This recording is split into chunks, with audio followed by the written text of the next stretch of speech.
Hello everyone! Tonight, we are descending into a place no map marks and no footsteps echo for long. You are here, right here, kneeling by a chair that rocks on its own. Not gently, not sweetly, but as if time itself forgot to hold it down. The room is silent save for that wooden scrape against stone. The sound is thin, dry, relentless.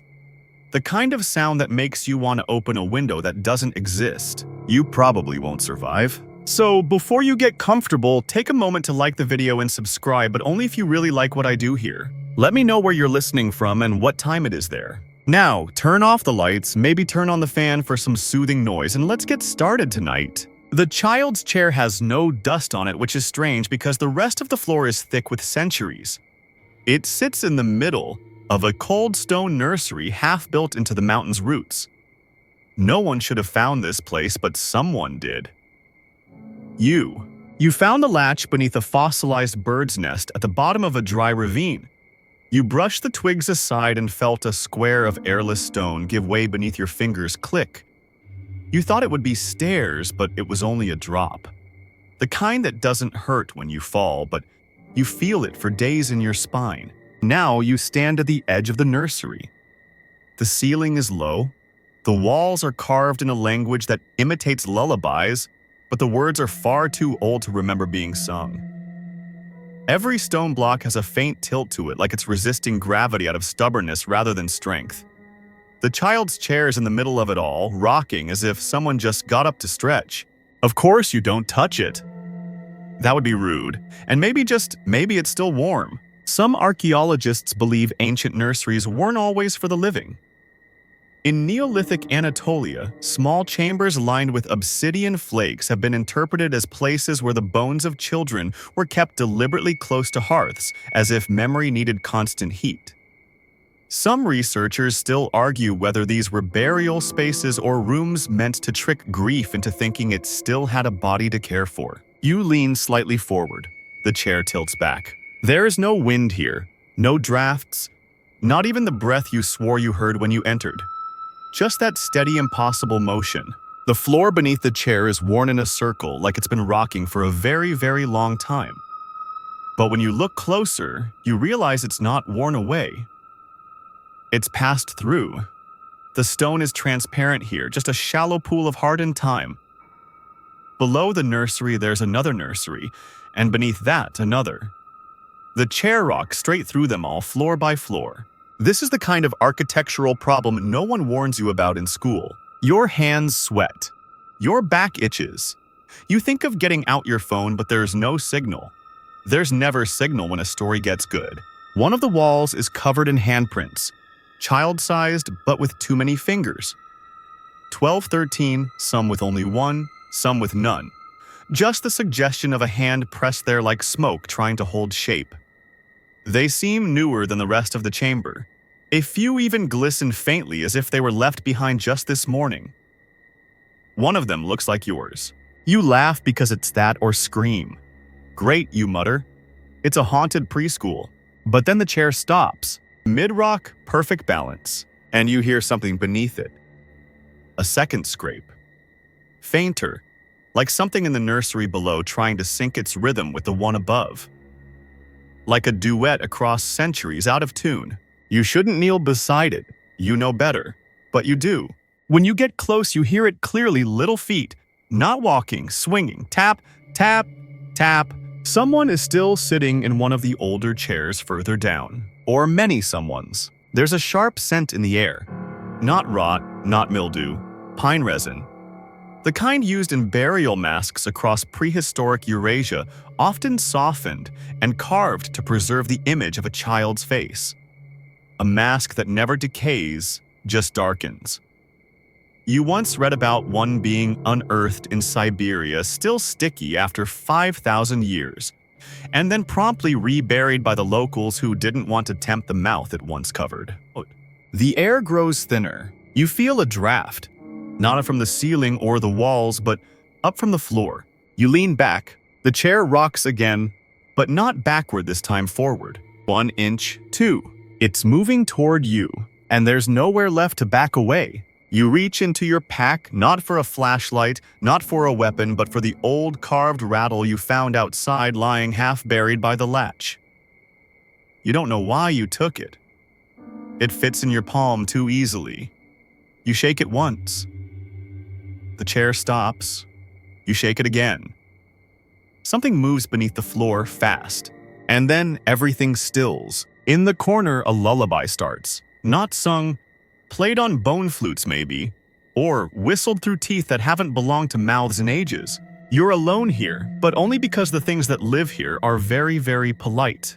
They're waiting for you to sit, just once, and you'll never leave the chair again. You don't sit, of course. Not yet. You're still thinking like someone who believes in linear time. Instead, you back toward the edge of the nursery, which, though you didn't notice before, no longer has a visible door, or a drop, or even a seam. Just a perfectly enclosed room, with a single chair still gently rocking as if amused by your hesitation. This is where things begin to feel like a test, not a trap. Traps have rules. This is more like a dream that wants to know how much of you is still awake. You run your hand along the wall. It's warmer than it should be. The stones hum faintly like insects behind a thin curtain. You press your ear to the surface and hear what might be singing, but only the vowels. All consonants seem to have melted off long ago like wax from a forgotten ritual. Back in the center, the chair rocks in reverse, now retracing its motion like it's editing itself. And you realize the floor isn't the only thing the chair has passed through. There are faint outlines of previous rockers just above it, ghost curves etched in the air. Chairs that used to be here then weren't. Their forms suspended like fingerprints on breath-fogged glass. One even has legs carved like a goat's, another like tree roots. A third is too tall with arms stretched impossibly wide. Each one leaving behind a memory of posture. Some researchers still argue whether Neolithic cultures believed furniture had souls. A few even suggest that stone-carved chairs found buried in ceremonial pits weren't for sitting at all, but for channeling ancestral voices. One scholar, now politely ignored at conferences, proposed that these were not seats but mouths. You blink. The chair stops again. This time it tilts forward and stays there. You glance down. Beneath your boots, the stone is softer than it was a minute ago. Not warm, but softened. Like something that once flowed, then stopped. A geologist might call it calthemite formations made by water-leaching minerals through concrete. But there's no concrete here, no water either. Just the suggestion that stone can remember how to move. One of the handprints from before now glows slightly. Just one. It hums faintly. You put your hand beside it, not on it. The warmth intensifies, and for a moment you smell milk, sweet sour gone. You blink again and you're not alone. No shape, no form, just the certainty that you're being watched by something too small to be dangerous, but too old to forget how. There's a lull in the air like a question, and the rattle in your pack begins to tremble. Not from motion, but from laughter. Soft, delighted, breathless laughter. Like something found your presence. What's the word? Adorable. You clear your throat. All right, fine, but I'm not sitting. Three things happen at once. First, the air thickens like it's preparing for applause. Second, your feet sink half an inch into the floor. Third, the chair tilts backward, this time toward the nursery below. And you see it. Just for a moment, between the translucent layers of the stone, you glimpse the room beneath, and there it is, another chair, smaller, darker, motionless. A shape sits in it, legs too short to reach the floor. A blur where a face should be, but arms that rock with precision back and forth in sync with the one above. And below that, another, and another, each one inhabited, each one waiting. Joke number 2, you really should have brought a grown-up. You turn searching for anything familiar. Your shadow is gone. The light, what little there was, no longer comes from above. It comes from the chair. A pale gold flicker like the sun through tears. In ancient Sardinian necropolises, narrow child-sized chambers were carved into rock, often shaped like miniature homes with chairs, beds, and fireplaces etched directly into the walls. Some say they were meant to ease the transition for the child's spirit. Others argue they were built to confuse death itself, give it a dollhouse to rattle around in, so it wouldn't notice the real escape. You wonder which you're in. The air shifts again, and from the stone you hear a name. Not yours, not one you recognize, but your body reacts to it. A shiver, a blink, a memory you've never lived. You kneel gently now and press your ear to the floor. You hear rocking. You hear laughter. You hear the scraping of hundreds of tiny wooden legs on ancient stone tracing the same arc back and forth down through the earth. And then just once the sound of a chair stopping. The sound of something standing up. Joke number 3. It just remembered you're still here. There is a breath in the room now. It doesn't come from you. You've already learned to breathe as little as possible. It comes from the wall, not behind it, in it. A slow, shallow draw of air through stone that sounds almost like the sea if the sea were sleeping beneath your bed and dreaming of being young again. The chair has stopped moving. For the first time since you arrived, it stands still, not at balance, not mid-rock. Still. Facing away from you now, though you're sure you didn't see it turn. You start to wonder if stillness is worse than motion. Something has changed. You step back. Carefully, the floor feels less sure of itself with each step, like walking on teeth that know you aren't theirs. Your eyes trace the edges of the room again. Not looking for a way out there isn't one but for something you might have missed, something to barter with or understand. In the far corner, a cluster of dried leaves so old they've pressed themselves into the shape of feathers. They aren't bird feathers. Too wide, too stiff, too symmetrical. Like the imprint of something meant for flying, but built for falling instead. You kneel beside them. Beneath the leaves, something glints bone, polished to a soft, unnatural shine. A comb. You lift it. One of the teeth is missing. Another is curled inward, like it changed its mind about being straight. There's a soft groove along the spine of the comb worn smooth by centuries of small hands. You turn it over. A child's name is etched into the bone, but it's in a script not meant for living tongues. Just a loop and a downward hook. Familiar. You've seen it before. You look back at the handprints. One of them curls into the same shape. In Bronze Age graves across Central Europe, bone combs were often placed in children's burials. Some believe they were symbols of care.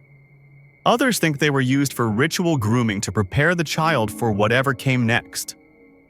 A few more cautiously have noted that the same teeth used for combing could also be used to carve messages, names, or warnings. Some researchers still argue whether the combs were meant for the child or from them. The chair creaks again. A shift, not a rock, a settling. And for the first time you see its shadow cast against the opposite wall. But the light is behind you. You don't turn around. The shadow is small, thin. A child, yes, but not seated. Standing, with one arm outstretched. And in its hand, another chair. Much smaller. Rocking. You blink. The shadow is gone. But the sound isn't. That soft creak, creak, creak of something imitating the thing you fear most. The comb in your hand is warm now. You hold it to your ear, because why not? At this point, politeness is survival, and you hear no feel a rhythm. The comb rocks subtly in your palm, left to right, like a metronome for breath or heartbeat. You match it, and the wall opens. Not a door, not even a crack. The stone itself pulls back like a curtain, revealing a narrow passage carved in the shape of lungs, ribbed, as if you're stepping inside something once alive. The walls pulse faintly, though no one would believe you if you said that out loud. And yet the moment you pass through, the air changes again. Cooler, thinner, but oddly clean. You are now below the nursery. Though you didn't descend, there's no sign of the chair, only the impression of it. A ring of stone darker than the rest, worn smooth by centuries of weight. You reach toward it, then stop. Because this chair is not yours. It was never meant to be sat in. You look up. Above you, the ceiling is perfectly smooth, except in one place. A square cutout. Through it, you see the first nursery. The chair still rocks, but the room is upside down. The chair clings to the ceiling above you, impossibly balanced, swaying gently like a cradle. And in the chair, something small. Still, you blink and the figure is gone. But a feather drifts down, slowly, softly. It lands on your shoulder. It weighs more than it should? Like memory. Joke number 1. Again, gravity isn't what keeps you grounded here. The walls begin to hum. The same vowel song as before, only now it's clearer. Louder. A lullaby in a tongue no one's spoken in 30,000 years. A lullaby no one ever stopped hearing. You turn in place. All the chairs are here now. Dozens. Hundreds. Small, wide, crooked, carved. They line the walls, embedded in stone, half submerged in time. Some rock gently. Some sit still. One by one, you feel them noticing you. Not with eyes. With absence. The way an empty room stares when it used to be full. You press the comb to your chest like a badge. The chairs go quiet. The lullaby fades. And in the dark, you feel something small and light brush past your leg. A child's step. Then another. Then another. But when you turn, only footprints. And they're yours. Every single one of them. Some newer than others. Some not yet made. The footprints shouldn't be here. They curl in ways your legs don't bend, loop where you haven't walked, pause, in places you've never stood. Some are small, like you as a child. Others are elongated, faint, drawn out, as if the person who made them had been walking in a dream too long and started to forget how shoes or feet worked. You bend down to touch one. It's warm, but only for a moment. As though someone was just there pressing their heel into the stone to get your attention, then retreating into the next footprint over. The comb in your pocket begins to vibrate again, not with laughter this time, but with something closer to impatience. In the center of this new room sits a table. Not stone, not wood. Something stranger. A slab of compacted shell's bones and what looks like the spine of a large fish pressed flat, glistening with time. Around it, 4 small chairs, each one empty, each one facing inward. You hesitate. Then you circle the table once, then again. Each time the shadows on the wall change. They flicker and grow taller. Not because your shadow shifts, but because you're being watched from behind again. No matter which direction you turn, the feeling remains. In Iron Age burial sites across Britain, archaeologists have found stone circles inside barrows too small to be ritual sites for the living and too symmetrical to be natural. Some scholars believe they were meant to trap time itself to confuse the cycle of days, so a soul wouldn't know how long it had been dead. Others think they were playrooms for spirits, a way to keep ancient echoes from wandering too far. You sit, not in the rocking chair, just near it, on the cold floor, because something about this moment feels like a conversation and you're finally ready to listen. The silence is long.